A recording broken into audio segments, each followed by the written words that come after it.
What a lot of people don't seem to understand, and I'll talk about the Neo Geo specific. And really, the only thing as I told you and I showed you paperwork, me and Chris Ray are considered legal or considered experts in the field of Neo Geo. If someone were to go to court, they can hire us as expert witnesses, and this has been Playmore signed off that we're expert witnesses. SNK Neo Geo USA confirmed we're expert witnesses. Judge David O'Carter also classified us as an expert witness, and we've given depositions, for other companies that have had issues with what they were buying or whatnot. Now, what a lot of people don't know is we were dealing with SNK Japan.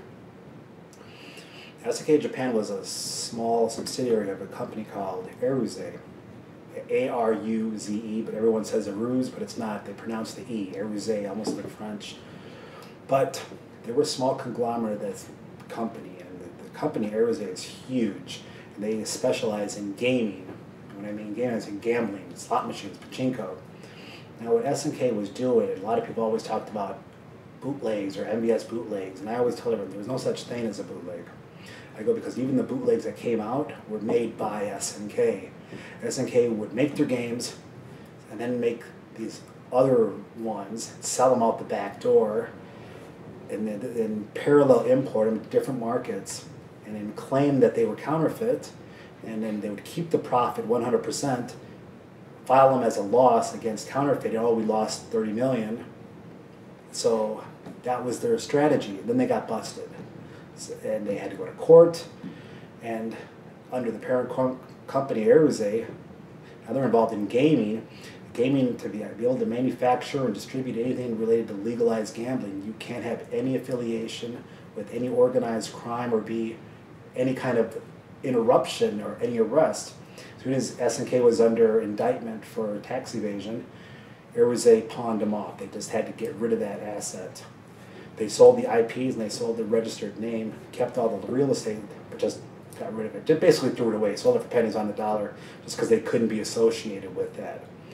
And remember, I'm only speaking allegedly. I don't know if that's what transpired. They were parallel importing their own games.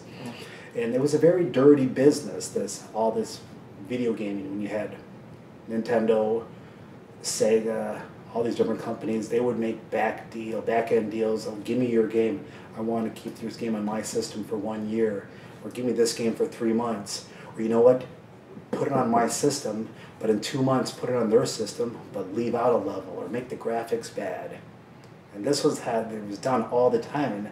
And I heard about it from my friends that were distributing. Can you believe they're going to we're going to release the game on that system, but they're going to be missing 2 characters. So we knew about this way in advance, like, wow, it was a dirty, as bad as the porn industry. At least the porn industry, they're upfront with what they're doing.